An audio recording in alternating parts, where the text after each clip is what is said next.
Oh yeah, we want retribution. Oh yeah, we want retribution. Oh yeah, we want retribution. Yeah, we ran out of patience. Boil up with the cold hard hatred. I can feel the vibration. Feet in the streets, it's a new sensation. I wanna break faces on the pavement. I wanna make greatness look complacent. Adrenaline awakened, I can taste it. We can make an impact, grab and then take it. Like a disease, bring them to their knees. Take the thing to see. Breathe just like a wind, spread into the streets. It's time to make them bleed. 'Cause we just want retribution. Let's go light up the darkness. Make true of an empty promise. Flip cards into weak and harmless. Take to the streets and turn them to a mosh pit. 'Cause we want retribution. Oh yeah, we want retribution. Oh yeah, we want retribution. Oh yeah, we want retribution.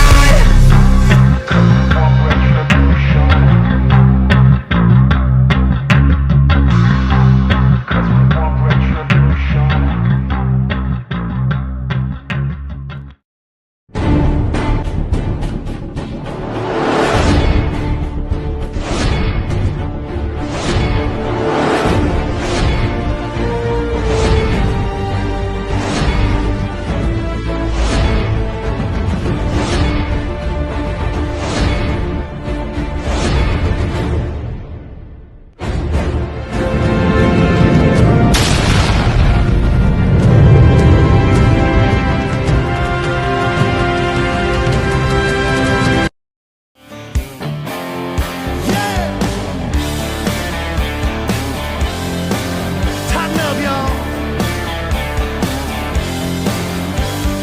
Police clacking in the tunnel, about to be a fight. Blue crew is running through, dang, our team is tied. T-Rex looking hungry, must be time to eat. Let's kick it off and bring this rowdy crowd to their feet and tighten up, tighten up. Hey Nashville, we're Tennessee, tough, get tough. You can find us everywhere, all across the nation. Rise to the occasion. Tennessee, it's time to tighten up.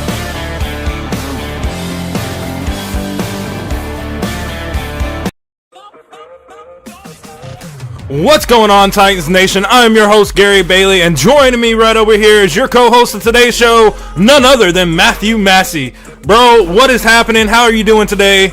Let's talk about it, bro.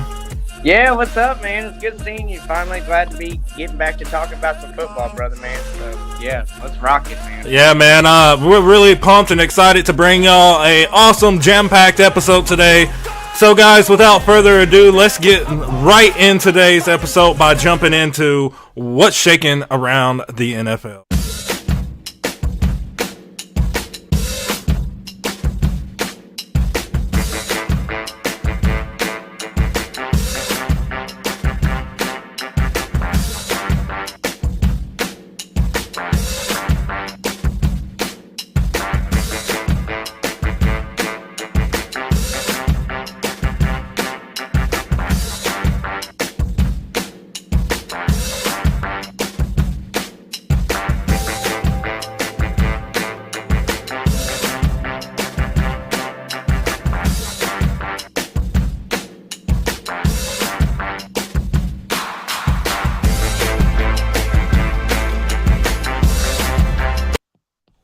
All right, guys, so we are in what's shaking around the NFL. We got a couple major news stories that we really want to kind of touch on here and talk about, so we're going to just get right into that. So the Bills faced, who was it they faced? The Broncos on Monday night. And after a last-second loss, it was reported that the Bills have fired their offensive coordinator and have promoted, I think his name is Joe Brady, to interim OC as of right now. So, Massey, man, what is your thoughts on that? What do you think went wrong in the Bills organization with their offensive coordinator? Yeah, that's a pretty bold move right there. Considering the time of the season and things like that, and the Bills, I feel like they still have plenty of time to like turn things around. As far as that specific game goes, man, that it could be very controversial as far as referees and the flags that were thrown at the end. But that at the end of the day, the calls that were made, and there's nothing that either team can do to take those back. So for all that, to be thrown on the offensive coordinator, I feel like that's a big sign to the whole team and the organization in the locker room. Like, hey, whether we lost that game by 2 points or 22 points, somebody had to go. We needed to make a difference in this locker room. So, I don't know. Don't shoot yourself in the foot with penalties is all I can think as far as what really went bad for them in the last few minutes of the fourth quarter. Yeah, man. It definitely was a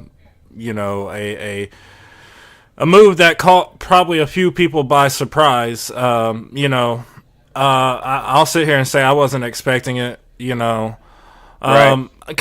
for me, I'm the type of person who I guess I can side with Vrabel. I don't think it's a smart idea to make those in-season moves. I think it's better if you make those moves at the end of the season or before the start of the regular season. But that's just my opinion, guys. It doesn't mean I'm right or wrong. It's just my opinion. Real quick, let's go to our comments though. We got a great friend of the show, fellow special guest / also co-host from time to time, none other than Titans Fox. He says Bills were filming a how-to video on turning the ball over and blaming the OC.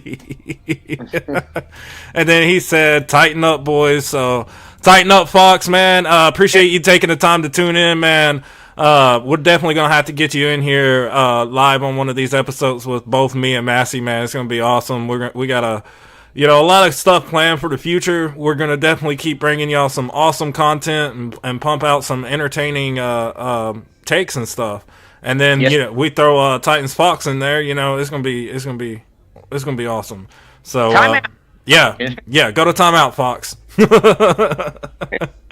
But yeah, so kind of moving along from the Bills. Today early this morning, Ian Rappaport and ESPN reported that none other than Deshaun Watson will undergo season-ending shoulder surgery on his throwing shoulder. In my opinion, it's kind of sad, for Deshaun to have to keep going through these injuries. He just got back on the field not too long ago, had a dominant performance against the Baltimore Ravens, and, here he is going out again. So hopefully my prayers go out to him. I hope he can get, back to being healthy.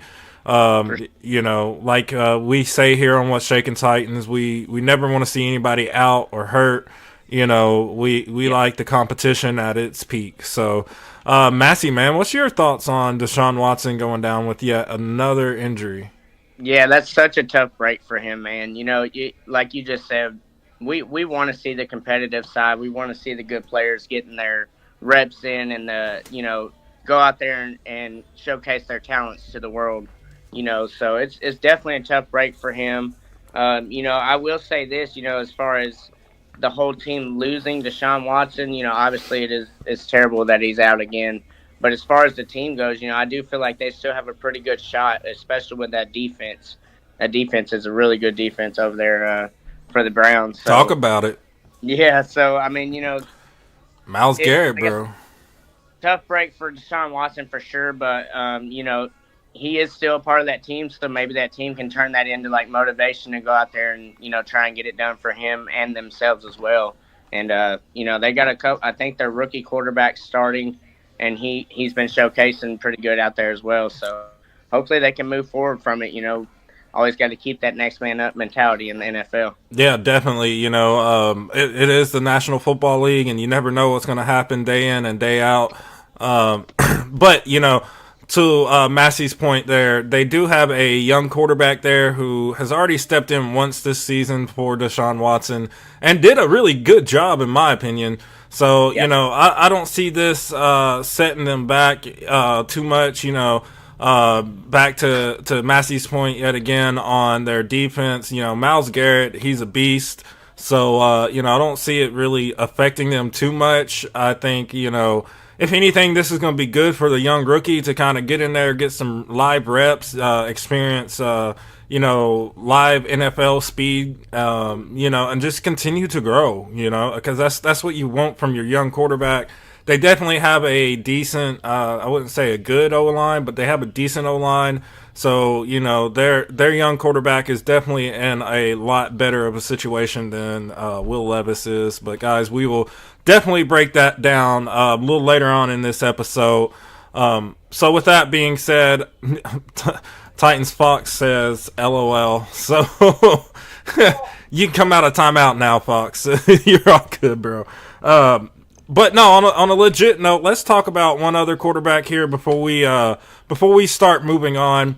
You know, I feel like he deserves to have his name mentioned yet again, but that is none other than former Titans quarterback Josh Dobbs, who has been balling out, you know, the last couple of weeks in Minnesota for the Vikings. I think it's going to be a real interesting thing to kind of keep your eye on and watch. Shout out to Lee Hillis from the 615 podcast. You can definitely hop on over to the 615 podcast, a part of the Titan Upload Network, and check all their content out there. They have a great content over there on that channel. But definitely go on there. I co-host with him. We kind of broke that down in depth, where Lee was talking about he feels like Josh Dobbs is having a Pro Bowl type of performance the last few weeks. And, you know, so with that being said, I want to hear what your take is on it, Massey. What's your take on Josh Dobbs? Yeah, man, what a way to take, you know, a second string kind of takeover for the NFL, in my opinion. Second string quarterback type of takeover. You know, he was only in the establishment for 4 to 5 days, and then went in there and had a heck of a game against the Falcons, winning 31-28 on a game-winning drive. So that alone says a lot. He didn't even know. He probably still don't even know all the players' names in that locker room yet. You know. But and then to be able to this past weekend go in against another hostile. Well, I mean, they were at home in Minnesota, but to play another fairly good team in the Saints and win 27-19. I mean, that says a lot. You know, in both of those games, excuse me, in both of those games, he performed very well. He didn't turn the ball over as far as I've seen, and he put up yards and touchdown passes. So I mean, kudos to him, man. Hopefully, him, you know, him being over there in that Vikings organization and having that kind of like, you know, like I hinted at it at the beginning of this take, that kind of like second string takeover in the NFL, which we've seen it with multiple teams, not just Joshua Dobbs, but Josh Dobbs is the only one that's moved around. I believe the Vikings is his third team this season. I might be wrong on that. But yeah, to be able to move around like that and then come in there, it's kind of like a Baker Mayfield situation at the end of last season with the Rams. So pretty cool stuff to see. And, you know, good luck to Josh Dobbs on the rest of the way, man. He's definitely got the talent. Yeah, and, you know, let's go to our comments real fast here, guys. We got Titans Fox, yes, yet again coming in here. He says, Dobbs just needs a real offense around him. Couldn't get that here or in Atlanta, and I couldn't agree with you more. You know, Dobbs definitely is performing well there in Minnesota, and you have to ask yourself, you know, if we had an O-line, you know, last year, would Dobbs have been able to do anything? I mean, well, if you ask that, then you also got to really ask the question of, would Tannehill ever went down with an injury last year? I mean, I could even throw one in there, too, and go as far as to say, what if that wasn't called a fumble in that Jags game and we win that game? Yeah. I mean, and that's a good point, you know. So, there, you know, I think Dobbs is in the right situation, in the right place finally. I think Minnesota is a good fit for him.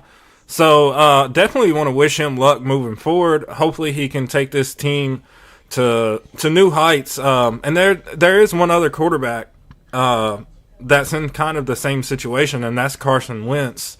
That's me. That's me. So you want to actually talk about Carson Wentz and where he's at now and kind of what's going on with him? Yeah, I mean, hopefully he takes advantage of getting another opportunity in the NFL because that's a very hard thing to be able to get in this league, and I'm sure the professionals themselves could talk about it better than me. But just a fan look from the outside looking in, kudos to him for being able to work hard enough and stay consistent enough to get that phone call. And like I kind of hinted at earlier, second string quarterbacks. There's a few teams that's had to bring in third string quarterback rookies. Our team's one of them. Like this is another season for injuries kind of taking over, in my opinion, and it's been a lot of like star key players. So it kind of was a window of opportunity open for Carson Wentz, and hopefully he can go over there to the Rams and have a better story with them than Baker Mayfield did. And Baker's Mayfield's little run with them was all right. You know what I mean? It wasn't like spectacular, like mind blowing, but it was all right. So maybe Carson Wentz can go over there and turn his narrative around for what he's had in the NFL so far. And like I said at the beginning, take advantage of this situation, man. You were given another chance. Go out there and make the most of it. Yeah, and Carson Wentz, when he came into the league, he was a really talented quarterback for the Philadelphia Eagles, and then injuries kind of set him back, and then he started kind of declining from there. So hopefully, he can correct those woes and get everything back on track here. Like you said, take advantage of your opportunity that you've been blessed with, and make the most out of it, man. So with that being said, guys, we're going to move along in this episode. This will be kind of a faster paced episode than normal. We are not going to be doing a pick'em or what was the other ranking power rankings this week, but do expect that to return either next week or in the following week. We have a lot of changes going on internally with What's Shaking Titans. But have no fear, guys. We're working all this stuff out for everyone, and we're gonna keep on moving and keep on keeping on. But with that being said, before we start into this next segment, Fox said, "Did he actually sign with the Rams?" I saw conflicting reports. So I'm not 100% sure on that. There might be conflicting reports. He might not have, but we will definitely look that up and give y'all that information next week for sure. Yeah. So with that being said, guys, let's hop on into our game recap. Let's do it.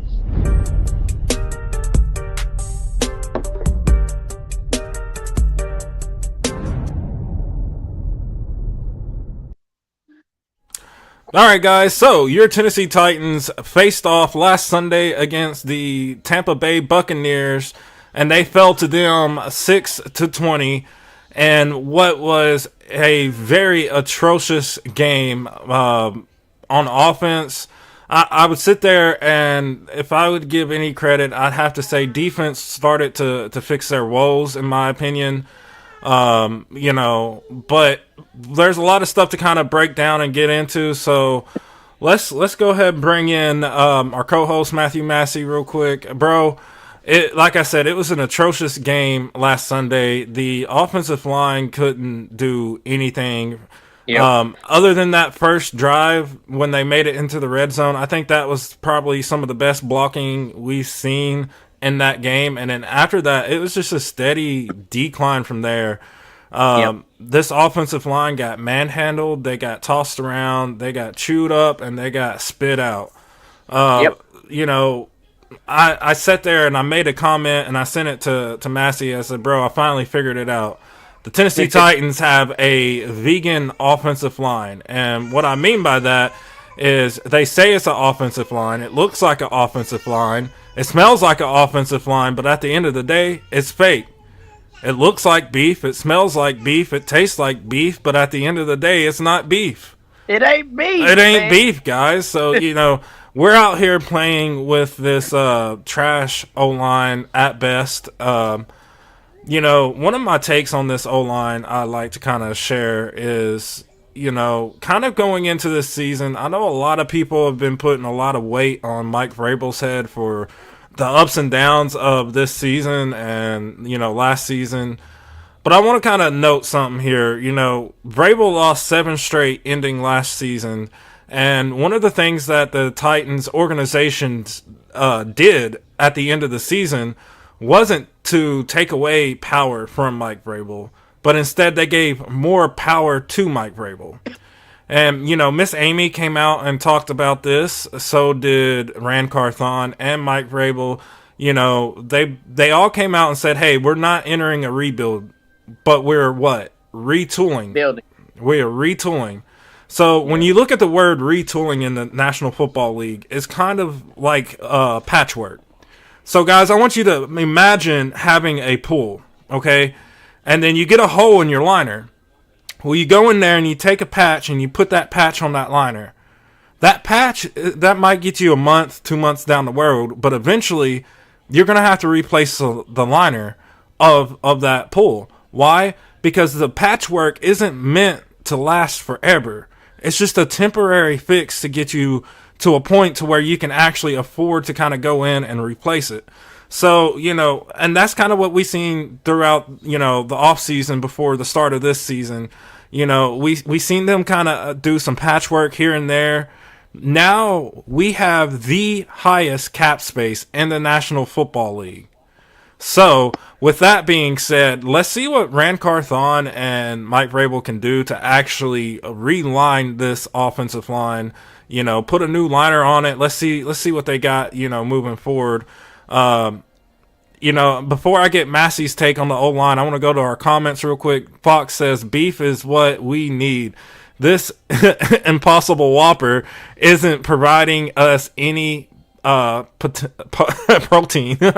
And then we got TT Time, who says coaching has been horrible all year long. Vrabel got handed a winning team from Malarkey.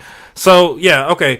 Wait a second. Let's talk about this, because it was John Robinson who was handed that winning team. Mike Vrabel was just in charge of coaching the players. John Robinson was in charge of personnel, contracts, you name it, all of that. That was his job.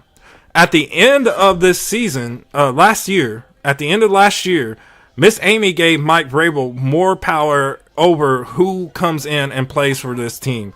Because let's be honest, what did Rand do? John Robinson. What did John Robinson do? He got rid of every good draft pick that we had, from A.J. Brown, Jack Conklin, to what was that tight end's name? Jonnu Smith. I'm not saying Jonnu Smith is all that in a box of rocks, but he's definitely better than what we have now. And then look at all the misses that John Robinson had. Isaiah Wilson, Andre, what's his name? Dilliard, the list goes on and on and on. Caleb Farley. And when you have that many misses in your draft picks, and then you trade away your biggest asset to the team in A.J. Brown, then of course you're going to struggle. Guys, this isn't something that is on Vrabel at all. This is something that is a trickle-down effect from what John Robinson did. It's going to take time to rebuild and put in the right pieces to get us back to where we were. And that's what I feel like a lot of people is misconstruing. They're sitting here thinking that, well, Vrabel should have had it fixed in one offseason, and that's just not how things work in the NFL. Especially when you had a GM who literally trashed your whole team over, what was it, a 3-year span? I'm just saying, guys, we just got to think about that. If this Titans organization really wanted Vrabel gone, they would not have gave him more power. Let's just be honest about that. So back to the O-line talk. Massey, what's your take on this O-line? Yeah, I mean, we all definitely use a lot of work right now. Will Levis in the Bucs game, he attempted to pass the ball 39 times. Somehow only got sacked 4 times out of that. Maybe he needs to, with this O-line, be the starter for the rest of the season. Maybe he should maybe try and be a little more mobile, versus standing in the pocket because he's going to end up getting injured. In my Obviously, I don't wish that on him or anybody in the NFL. Um, but this O line's got to have some work. You mentioned the cap space. We've got to take advantage of that. You got to take advantage of having that cap space. Bring in some key players. You also mentioned it too.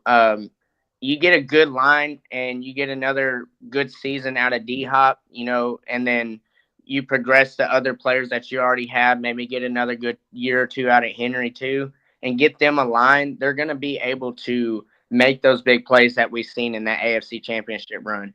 They're going to be able to make those big plays that we've seen Mike Vrabel be able to coach this team to be, to be an AFC Championship contending team. Yeah, we obviously crapped the bed in that Bengals game.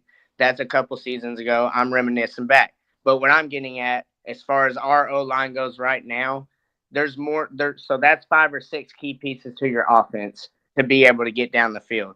You already have the other key pieces, the other 4 or 5 key pieces to make 11 on the offense. You got to get that offensive line stacked up, get them to where they're able to block, get Henry running down the field or whoever. Tajay's got speed on him, so you're going to have to get there with your blocks a lot quicker than Tajay getting there to the defenders before you get to him. So, yeah, definitely needs a lot of work. We obviously got to push it out with what we have for the rest of this season. And then when they go into the offseason, going into the draft, coming up to next season, we're going to have to make some major decisions as far as the offensive line, offensive power weapons. And then, they always tend to do what they do as far as our defense goes. So we'll just have to see how that goes in the long run. Yeah, and then real quick, guys, if you're taking the time to watch us live right now on YouTube, please take the time to hit this subscribe button. If you're not yet already subscribed to the YouTube channel, turn on all notifications to get the latest from What's Shaking Titans, as well as smash that like button. That will help us out with the YouTube algorithm. That way more people get to see our videos and will pop up more often. And then I want to kind of go back into our comments here. TT Time and Titans Fox, you are killing it with the comments. So definitely appreciate both of y'all for taking the time to comment. He said, Titans Fox says, yeah, Vrabel is a great leader for a good team, just not great with a bad team. And I'm gonna kind of break down each of these as I read them. So, yeah, Fox, I can understand where you're coming from on that. I'll sit here and say there's not many head coaches who could come into the situation that John Robinson left Vrabel in and turn stuff around with the exact same roster that we have right now. It's going to be hard. It'd be hard for anyone. It doesn't matter if it's the Kansas City Chiefs head coach or Bill Belichick, who is definitely struggling right now. I mean, a lot worse than Vrabel is. It doesn't matter. The point is it'd be hard for them to take this team with these personnels that we have on the roster and turn them into a winning team. It's just we don't have the personnel, okay? And we knew that. We knew that at the end of last year going into this year, and we even knew that starting this year, So I think we need to kind of temper our expectations, a little bit, because I know a lot of us had high expectations that this O-line would be light years ahead of where they were last year. And I want to go back to something that Blaine Bishop said before the season ever started. He was watching practice, and one of the things that he noted was, hey, this O-line is not much better than what it was last year.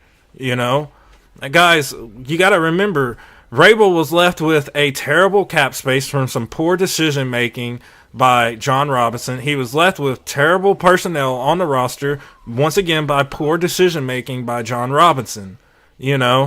So what we're experiencing now is a trickle-down effect of what John Robinson left us with. I think Vrabel is still a great head coach. And I think that once we take the time to invest, because like I said, we have the most cap space going into next year. So we're going to be able to make some big moves, some big changes in this roster where we weren't able to do that during the offseason, this past offseason, Yeah. And not only that, but we'll be able to, address some of the holes in the draft as well. And then TT Time says, he meant Vrabel. He said Vrabel was still handed a playoff winning team in which Malarkey was the guy who established the O-line Henry ran behind during all those winning seasons. So, I mean, if you really want to get technical, I think we had, 2 winning, maybe at most 3 winning seasons, and they were just 9-7 at that with Mike Malarkey. And then that last year when when we beat the Kansas City Chiefs in the playoffs, we kind of let him go because of his refusal to change his offensive coordinator and stuff that we really knew needed to be addressed. So go ahead. Yeah, my take on the coaches thing, as far as this season goes and moving forward, I 100% still have faith in Mike Vrabel to get things turned around, and definitely Rand Carthon too. He showed me some signs to be able to have that confidence.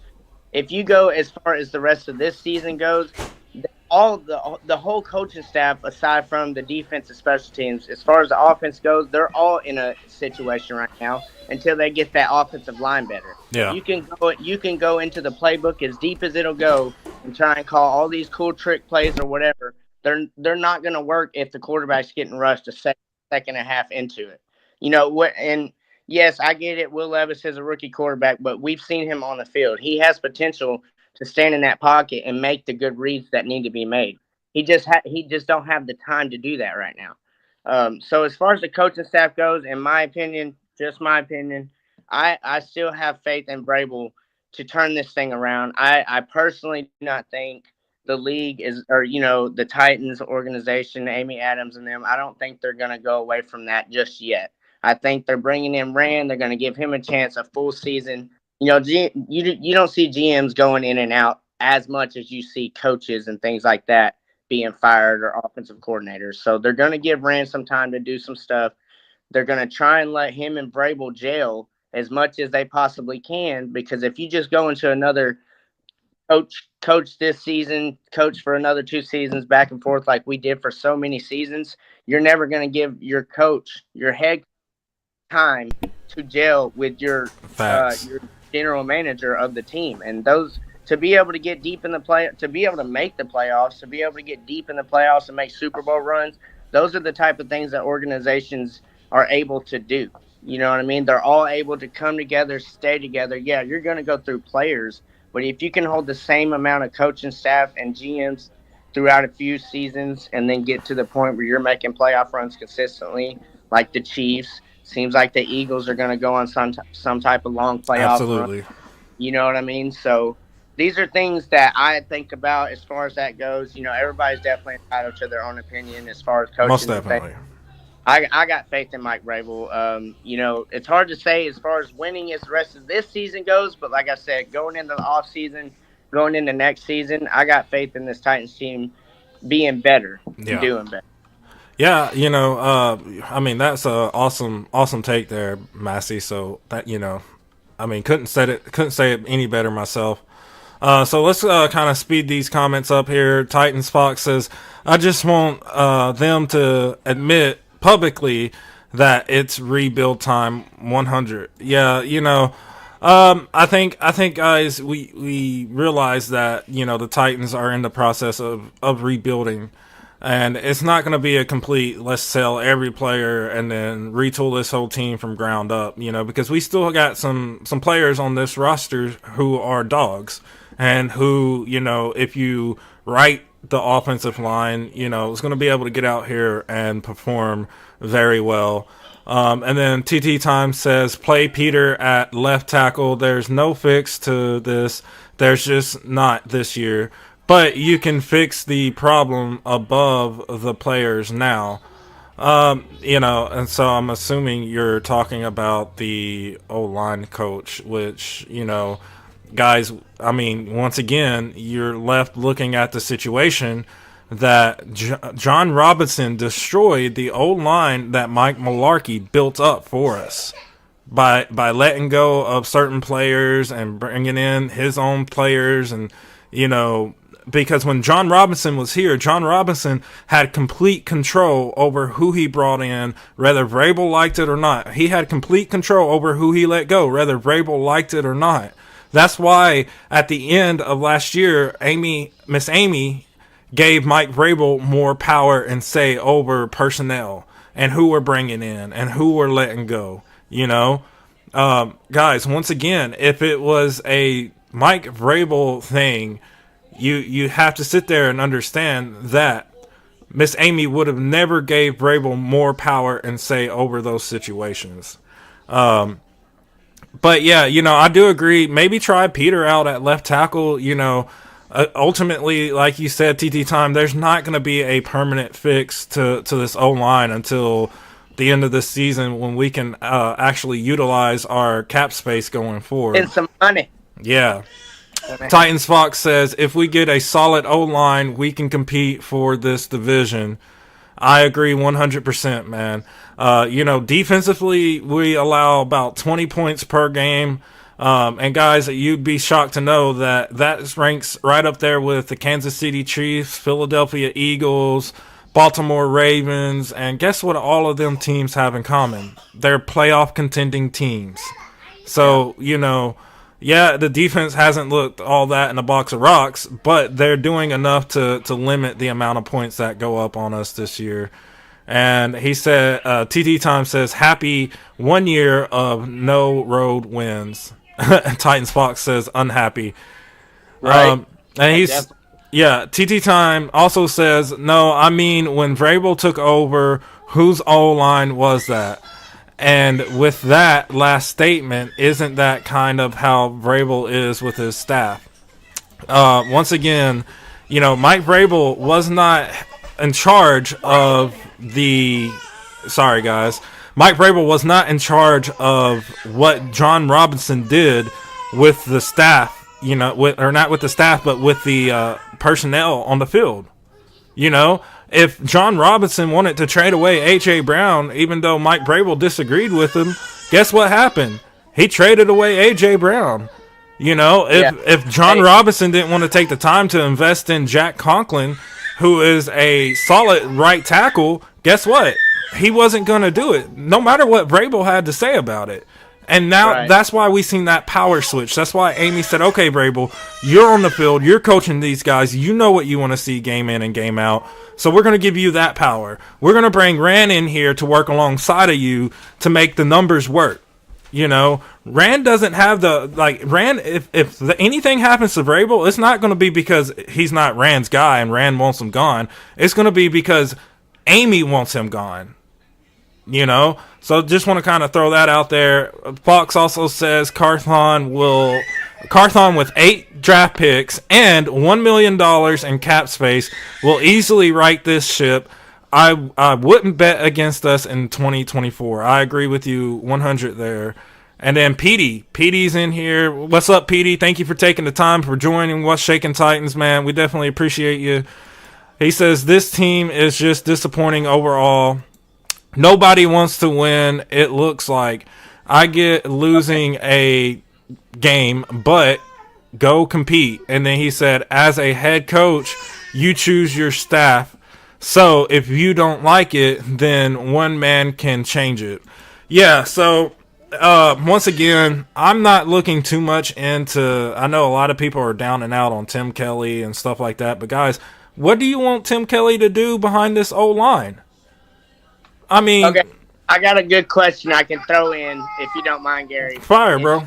I'm going to throw it in for the people watching, and y'all feel free to comment your answer. I'll answer right after I ask, and of course, Gary, I'll shoot it over to you as well. Do we have faith in this Titans team for the rest of this season?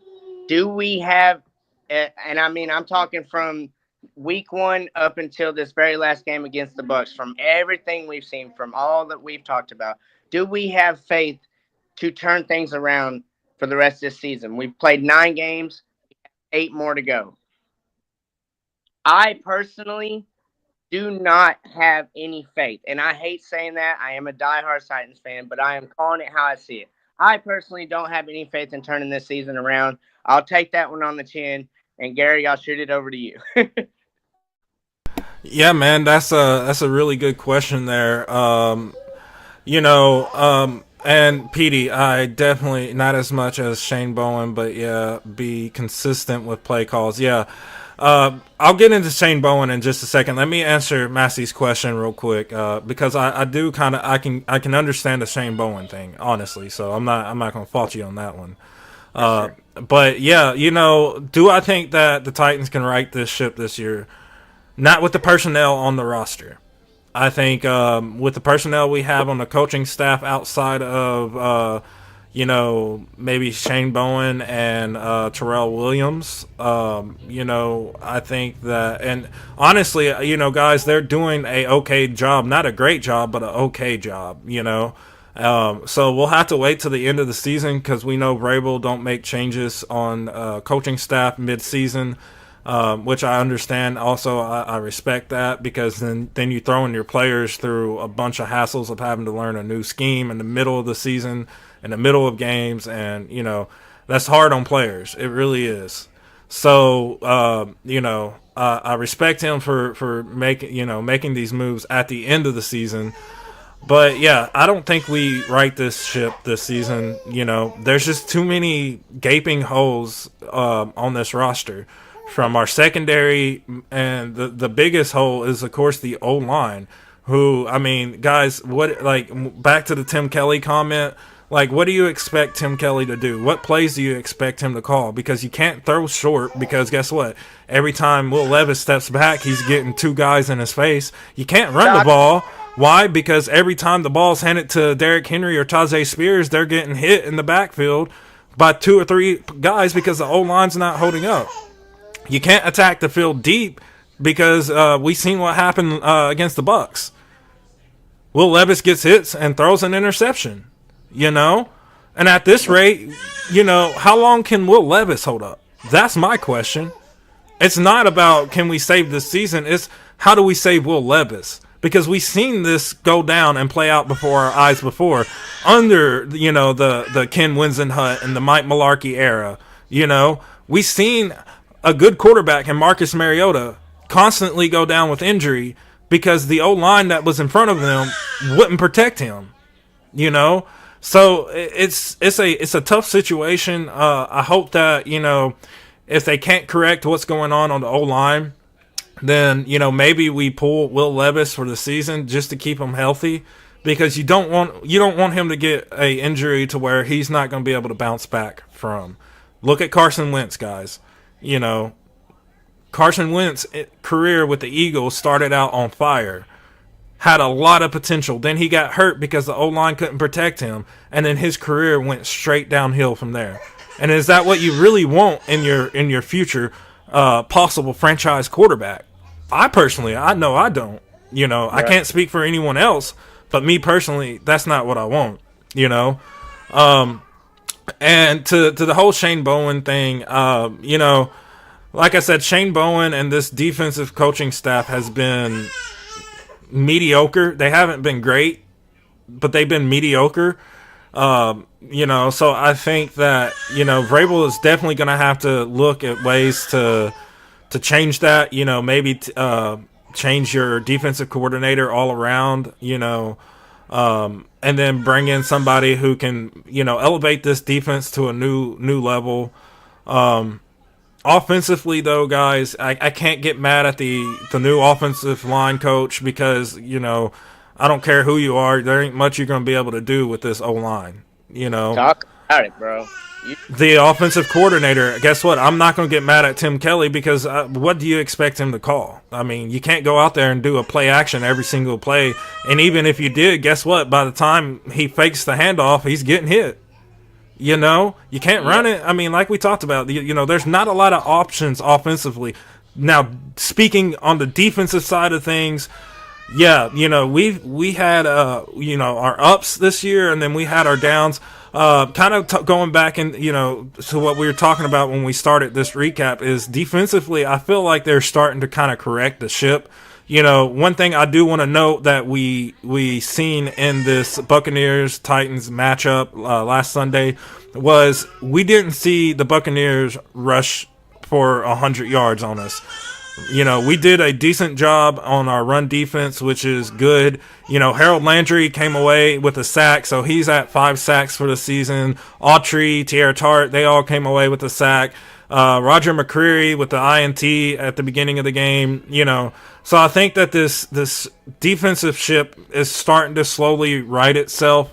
Do I think there needs to be change there on the defense? Yes, I do. Because we do have the personnel on defense to be competitive versus on the offense, we don't have the personnel to be competitive, And so that's how I kind of look at that glass through everything. Going into our last few comments here, Titans Fox says, I've been a fan for 24 years, so I'll always have blind faith, but I expect to be disappointed. I agree. Petey says, last winnable game is Pittsburgh, and they only or Panthers. Oh yeah. Good correct, man. I misread that. So the last winnable game is Panthers, and they only gonna lose that game because it's us at home, but we cooked. So and then Titans Fox says, give Tim Kelly a rubber band and a few things and ask him to assemble an iPhone with just those things. It's impossible. Exactly, Fox. Man, Fox, you are not in timeout for that comment, bro. That is a fire comment. You get one free skip. One free skip. And then Petey says, I trust Ren more than anyone right now. Dilliard is the only miss I can think of, and O-linemen are hard to find. That's facts, bro. Like 100% facts. Offensive linemen are hard to find. And like we talked about, Vrabel was left in a tough situation from John Robinson, letting everything that we built up go. Once again, we'll go over that. You got Jack Conklin, who was we could really use right now. Then you have AJ Brown, who we could definitely really use right now. Then you got Jonnu Smith, who would have been killer on this team.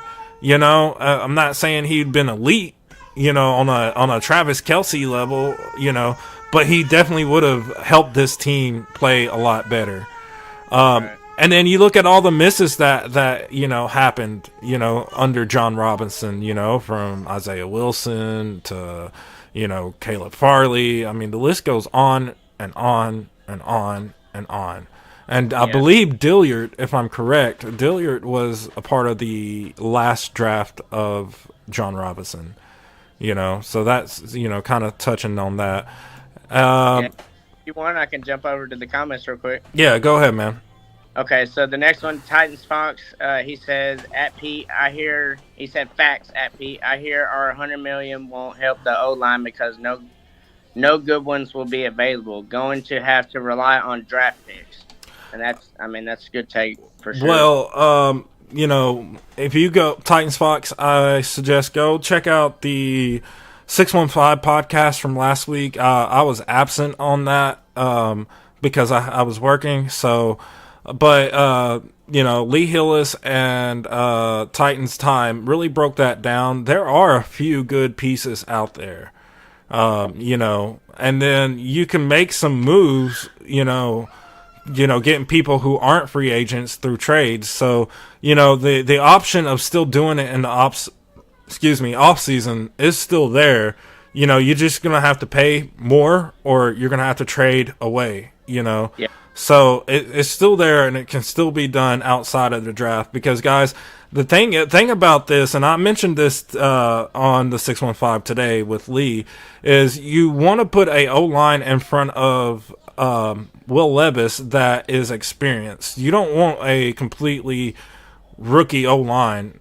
Because they're first of all, none of them's gonna have game experience, and it's gonna take time for them to get used to the game speed and gel and kind of find their footing with one another. Where if you go and you get seasoned vets, to put on this O-line. And then you can still draft O-line, for backups and stuff, which I'm not saying don't do. That'd be a good move, but you want that veteran experience on this team, because they're going to be able to help bring on, those future players and bring them up, as well as they're going to be more out to be able to protect Will Levis and keep him from going down with an injury. So, definitely. That's my take. But yeah, go ahead. Titans Fox back in the comments. He said, "Y'all killing me on timeouts, LMAO." Get a one free skip. You get a skip timeout. Somebody puts you in timeout, you can just be like, "I'm using." Yep, just say I applied the skip. And then moving on to Pete's comments, and we like what Gary said, man. We appreciate y'all killing the comments over here. Pete says, "I'll blow your mind. I want Kool-Aid first round, even with that being said." Hey, bro, no, you're not going to blow my mind because I've been screaming that, let's go get Kool-Aid, man. Like, for real. Like, let's get Kool-Aid. Like, no joke. I think that would be a great, valuable piece on defense for us. I think it would help elevate what is already a, semi-stacked, I'm not going to say a stacked, but a semi-stacked roster on defense. So, yeah, I agree with that. Go spend a first-round draft pick and bring Kool-Aid to the Tennessee Titans, Let's go! Let's go! So, Massey, man, you got any other thoughts from this game? I have one last thing I want to kind of talk about, but I want to open the floor up to you for a second, brother. Yeah, I mean, I little hinted at it earlier, as far as how many attempts that Will Levis did take, and, to only get sacked 4 times versus how many times he almost had gotten sacked, or how many times the ball almost went into the defense's hands, things like that, says a lot. We've kind of been talking about it leading up since we've been able to see Will Levis as far as his progression and how he's going to look at different defenses and things like that. So, in my opinion, we've definitely been shown a more rookier side of Will Levis, instead, because he's starting to feel the pressure and so much of the intensity of being behind not so good of an O-line in the NFL, going against some really good defensive linemen and things like that. And another thing I wanted to hint at from this game specifically was, I believe I might be wrong on off just 1 or 2 numbers, but Mike Evans had 3 or 4 drops that at least one of them was a for sure touchdown, and then a couple of other ones were like first downs, if not more. So, it could have been, they could have put up more points against us in that game, and that's just how the game went. Like you said, basically after our first couple of offensive drives, the confidence level, the momentum, it all just kind of went downhill from there. And, my faith in the rest of the game was just kind of fading, and I definitely don't like that feeling, but I can feel it. It was almost like the same thing that the Titans as a team were feeling out there on the field. Just, we're getting whooped right now. What do we do? So that's about all I can get on that game. Moving forward, I definitely hope that by miracle we can get some offensive line work in there that makes a difference moving forward. And, good luck to us for the rest of the season, Yeah, absolutely, man. You're speaking facts there. Last thing I want to really note to this game that we seen, and me, Massey, I'm not one to sit there and call out the refs. I'm not, because, and I'll sit here and say that it wasn't the play call. What I'm about to talk about did not cost us the game, but right. It is something that does need to be talked about. So there is a play, and I think it was third or fourth quarter, where the Titans defense had the Buccaneers in a 3rd and 19 situation. And if you've watched the game, you know exactly what I'm talking about. So after the play, as the teams were lining up to get ready to take the snaps, you see the side judge just randomly throw the flag and then call defensive holding. And, that's mind-blowing to me, because first of all, you should have thrown that flag when the play happened and when it happened, not as they're lining up to go take the next snap. Second of all, is in that play, a defensive holding in general is a 5-yard penalty. Okay, you fast forward in the game. I think it was second quarter.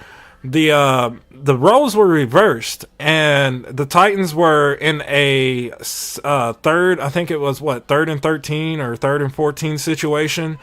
And I remember I was on the phone with Massey. And the Bucs get a holding call, and Massey's like, "Oh, it's a first down. It's a first down." I was like, "No. A holding call only gives you 5 yards." And of course, they only gave us 5 yards. Now you go back to what we were talking about, that 3rd and 19 call. When they called that holding on Titans defense, it was an automatic first down. So they gave them 19 yards on a holding call, which makes no sense at all. So these refs are really just, out there right now. So whatever Roger Goodell needs to do to get it fixed, it needs to be fixed because it's making the game absolutely dog water right now. Talk about it. But yeah, so that's kind of the last thing I wanted to mention on this game was just the poor play decisions by the referees on that. If you're going to call one for 5 yards and then turn around and give 19 yards to the home team, that's so irritating and stupid. It makes no sense. I've been on that path for many seasons now. The more I started paying attention to the Titans games, that's what got me into it. Is that I've said it, and I know me and you've talked about it. You probably heard me and my dad conversating about it. Call the game. If you're gonna call the flags, call them the right way all game. If you're gonna let them play all game and call the exact flags like unnecessary roughness or like obvious, offsides or false starts, things like that. But be consistent with it instead of having those dictation moments in a game type, or not game type, but like in a game. Yeah. You know what I mean? Yeah. Your decisions and ball placement on the field, that's going to make a difference further down that drive or whatever the case may be. So I agree with you 100% on that, man. Yeah, absolutely. You want to read through the comments really fast real quick? Yeah, no problem. Let's get back up here. It says, so Leo Gentry, appreciate you joining. He says, let Will play if we can continue to learn.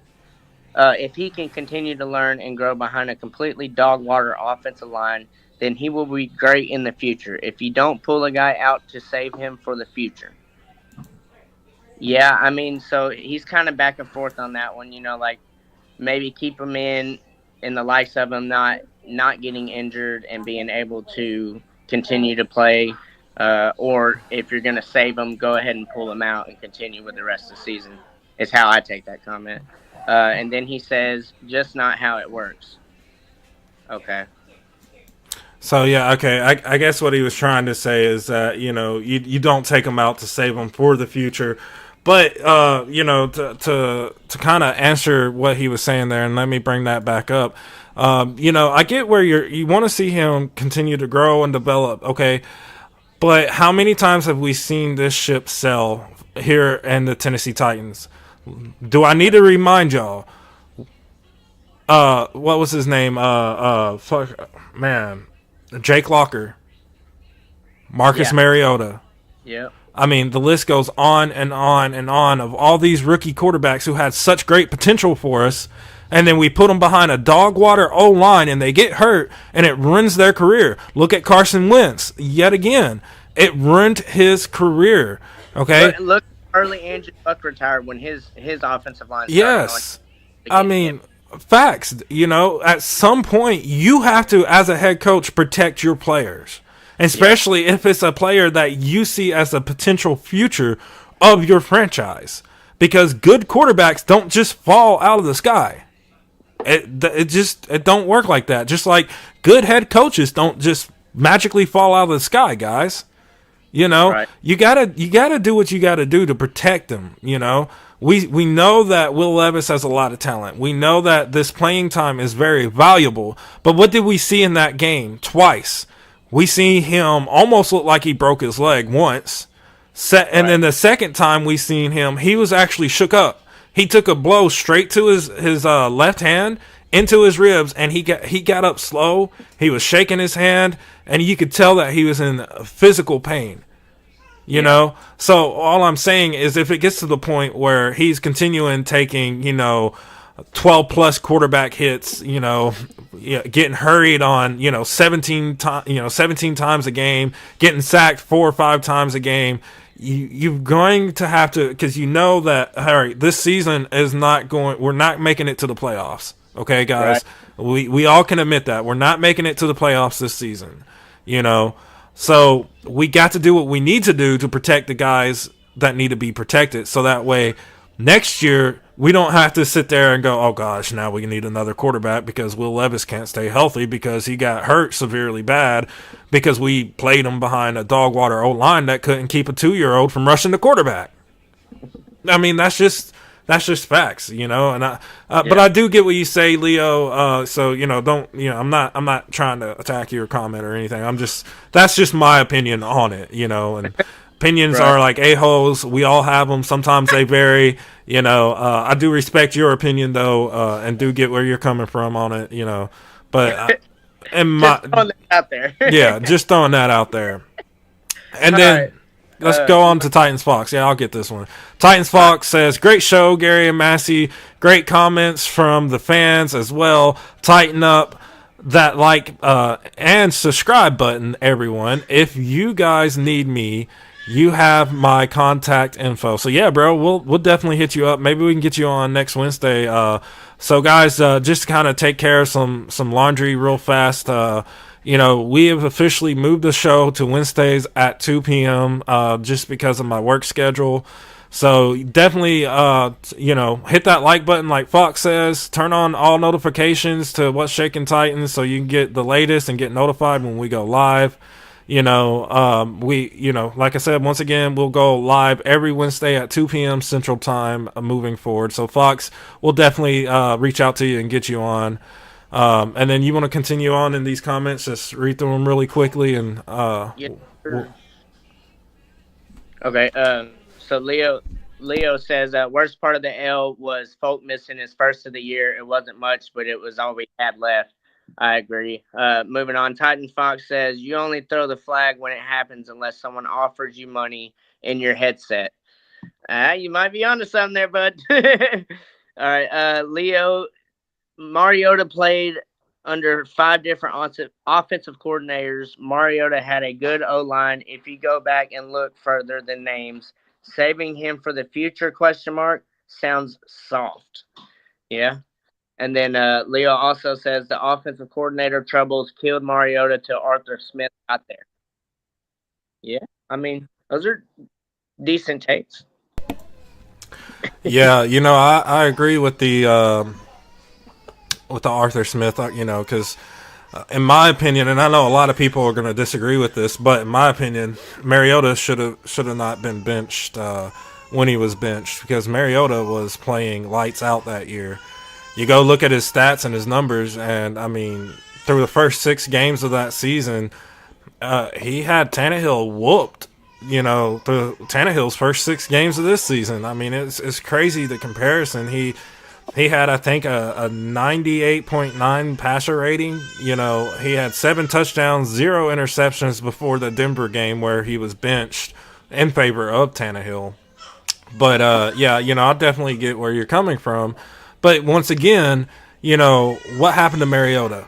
Mariota kept taking unnecessary hits. Yes, he had a good O-line, but he kept taking unnecessary hits because even though he had a good O-line, they couldn't stop him from getting pressured. Okay? Mariota got hurt, which developed him, accuracy problems, which is why he got benched for Tannehill. Okay? You go back, you look at Jake Locker. Jake Locker was, said to be a extremely good quarterback when we drafted him. And he showed a lot of potentials until when? Until he got hurt. Carson Wentz balled the F out in Philadelphia.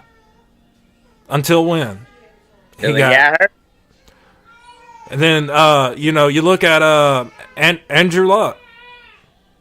Andrew Luck, by far, one of the greatest quarterbacks, to play the game, And if he could have stayed healthy, definitely, I could have seen him making it into the Hall of Fame one year, But what happened to him?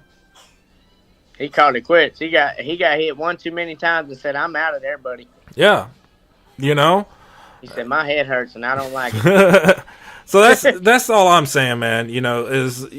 Sometimes you got to protect the players from certain situations. I want to give a huge shout out to Clowney Super Bowl, man. It's good seeing you back on here, brother. How you been? He says, "What happened to the original episode 15 of WST? Y'all deleted. That's on us fans is not right. Y'all come correct from now on." Yeah. So. Man, I'm not really going to kind of speak on everything internally that we have going on, but we had some stuff happen live on that episode. And, we had Bucs was on here with us, and, there's some stuff that went down, and, unfortunately, through certain circumstances, we had to remove the episode from YouTube.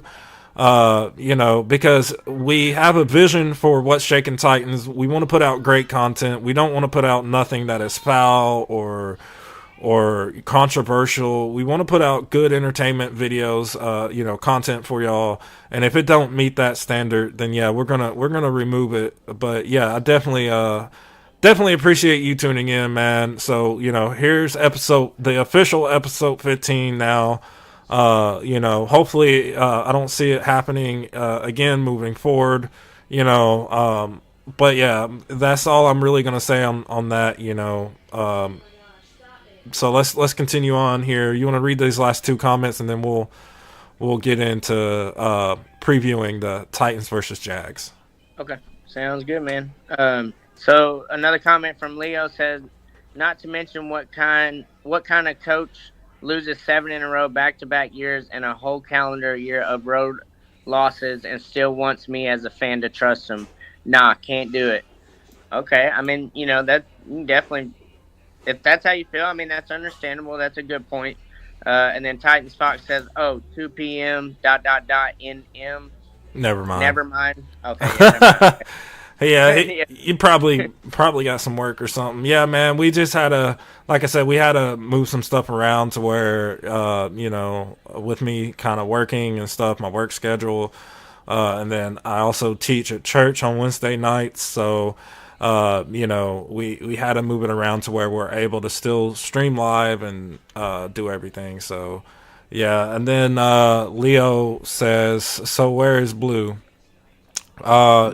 He's just off doing his own thing. Blue's being Blue. He's making moves in his own direction. You know what I mean?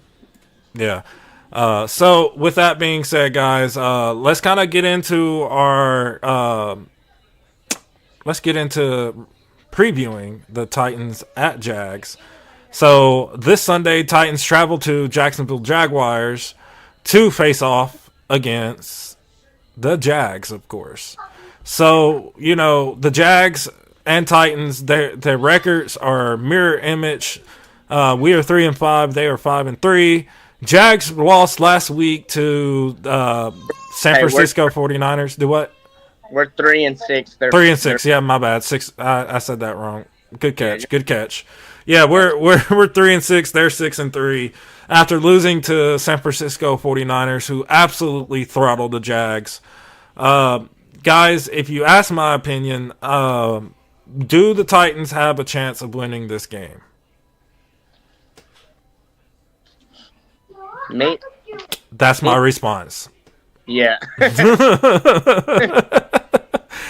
Just absolutely nothing, guys. Like, I can't say, yeah, they have a chance. I can't say, no, they don't have a chance. I mean, it's the NFL. Any given Sunday, a bad team can do good. A good team can do bad. On paper, there's a lot of areas where we're kind of close to the Jags, but, for the most part, the Jags have us throttled, guys. So what do we have to do to beat the Jags? Is really the question that we need to be asking. And, Massey mentioned this earlier. We got to be able to protect up front. Brable mentioned this during the press conference. We're going to have to see more because it's not just the O-line when it comes to blocking. You got your running backs, your tight ends. We're going to have to see them do more, to help this O line out, because we know the O line can't do it by themselves. So yeah, let's do what we can to help the O line block better. Let's give Will Levis a little more time than what we did against the Bucs, and see if he can make plays, short to mid range for us. I say utilize the screenplay more. We've seen Tim Kelly kind of make that change in the middle of the game, and it was working. Them quick passes to Kyle Phillips. One I think went for what, Massey? I think it was 30, 40 yards, if I'm correct. Yeah, Yeah. 30, 34, 36, something like that. Yeah. So, let's utilize the screenplay. Let's utilize the short game. When it comes to running backs, let's implement some toss plays. Let's get them out in open field to our best ability, because running straight through the middle is just not working.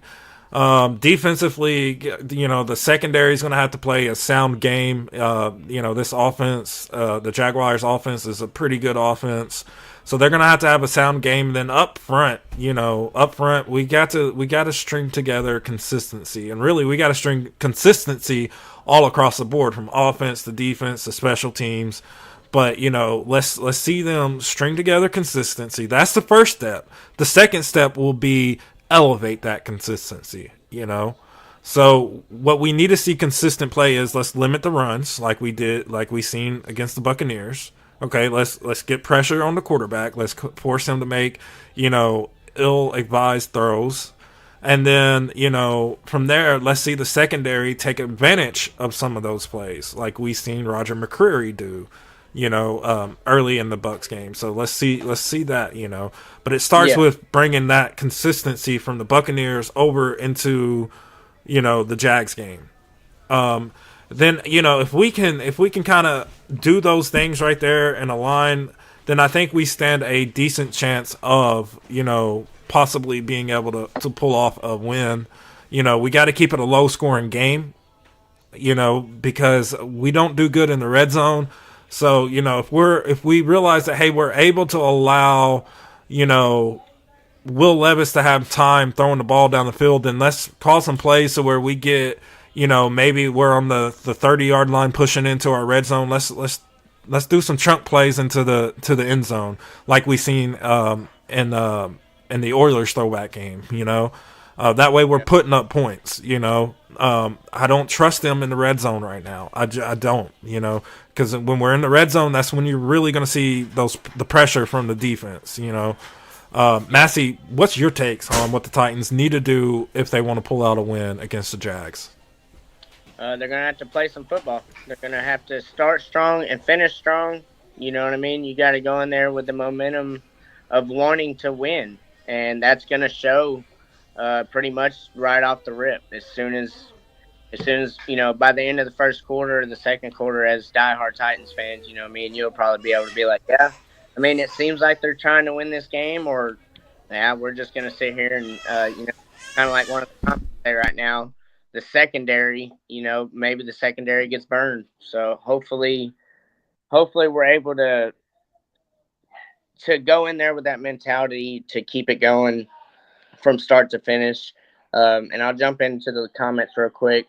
Leo says, good show so far, fellas. We appreciate that big time, man. Appreciate y'all hanging out in the comments and all that, interacting with us. Good stuff. So Leo also says, did y'all do the pick'ems? We actually skipped the pick'ems and the power rankings this week. We'll get back to that probably moving forward for next week's episode. And then Leo also says, dang, Massey, that sucks. Y'all two would have me laughing. We appreciate that, man. Heck, we're still gonna be putting out content, man. I'll be on with Shaking Titans with Gary. Me and him will definitely do our best to keep y'all like that too. And then, like I had mentioned before, Leo also says secondary scares me for the most part for the Jags game. And yeah, I mean, I agree.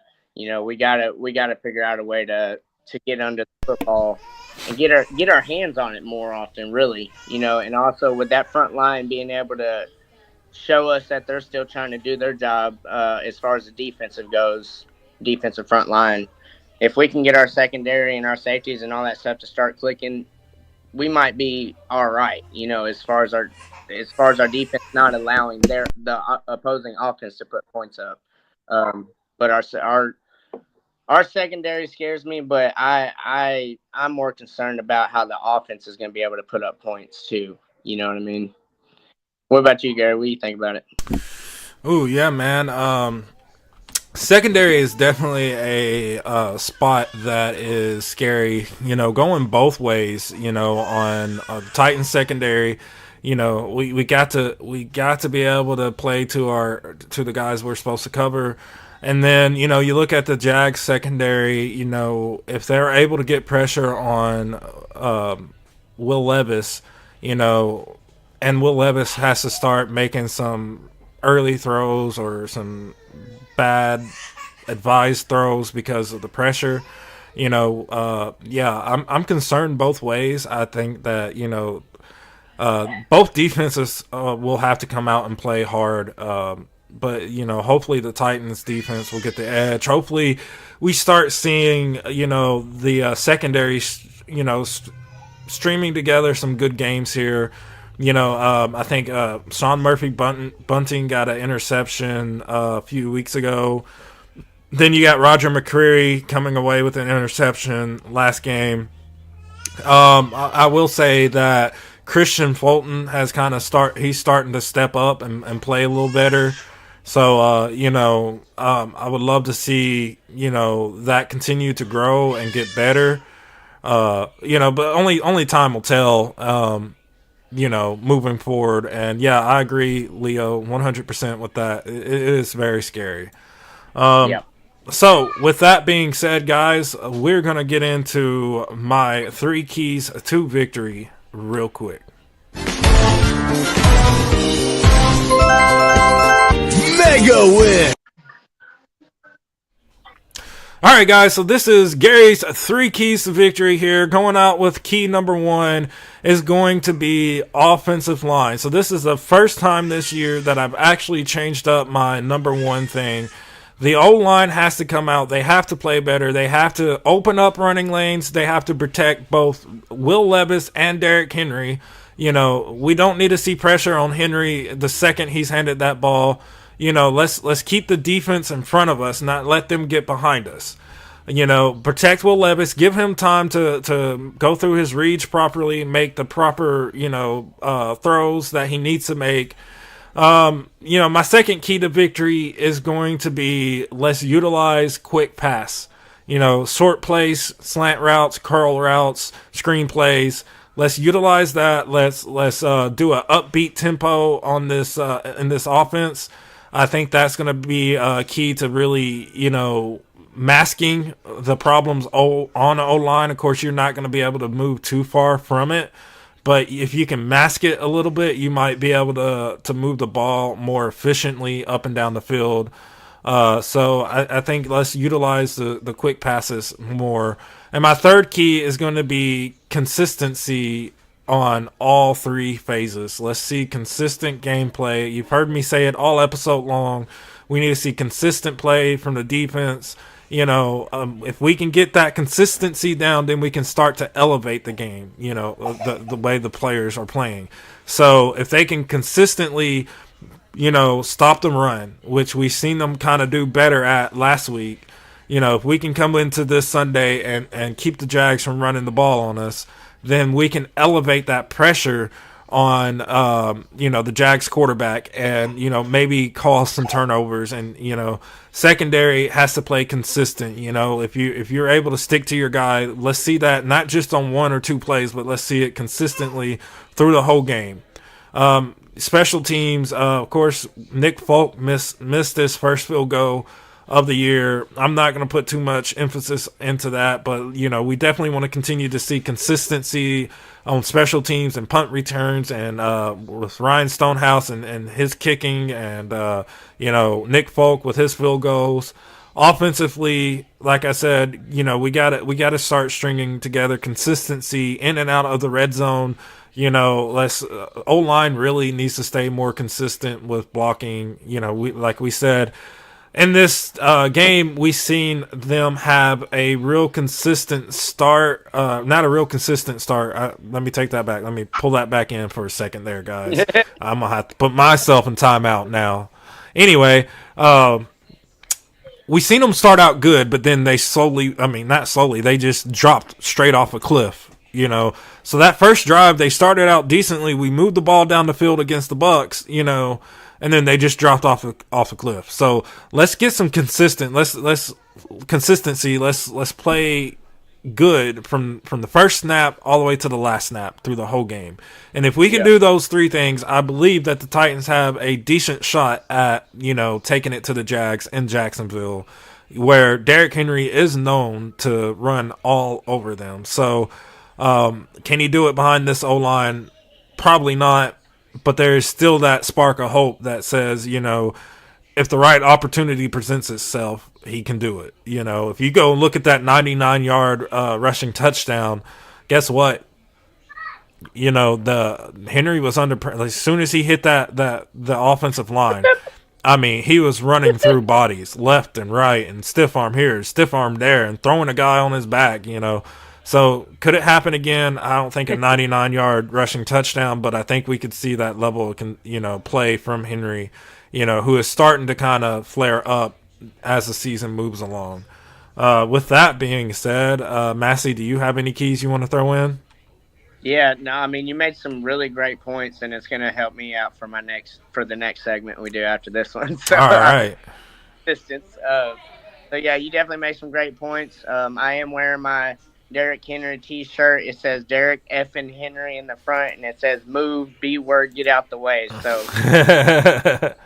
I got it after it was a little bit after that Jags game where he just ran all over him and had a heck of a game. So hopefully, you know, I love your three keys to the game, and hopefully, you know, they can get Henry going, man. We all know what happens if you get the king going.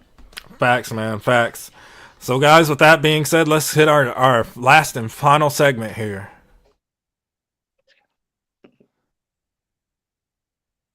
It's the fun.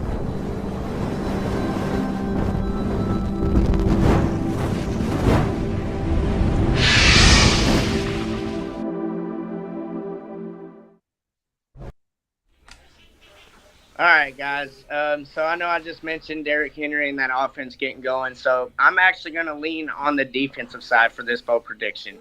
I'm going to say we get at least 4+ sacks defensively, and I want to go 2+ turnovers. And I'm talking overall defense. I'm not going to go like specific players, specific, interception, fumble, nothing like that. I'm just going overall defense, 4+ sacks and 2+ turnovers on the defensive side of the ball.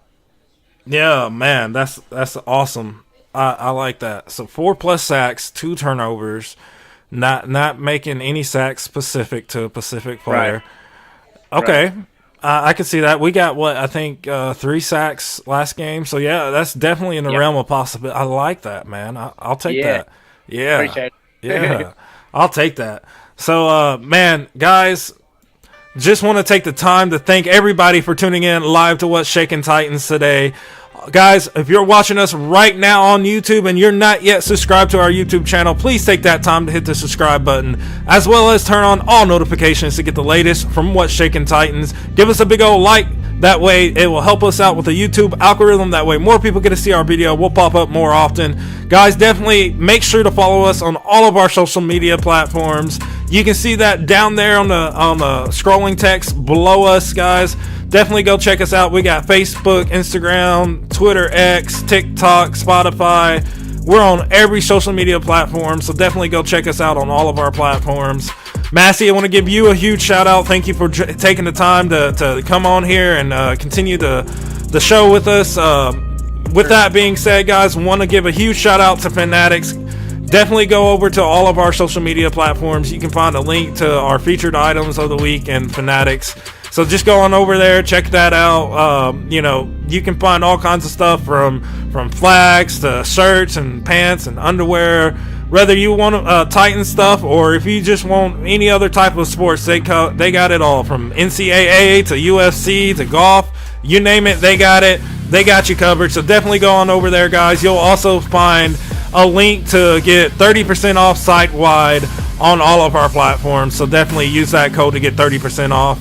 Then with that being said, guys, we always say one thing when we get out of here. That's peace out and tighten up.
This episode of What's Shaking Titans was powered by Bailey's Barbecue. Bailey's Barbecue, smoking good barbecue.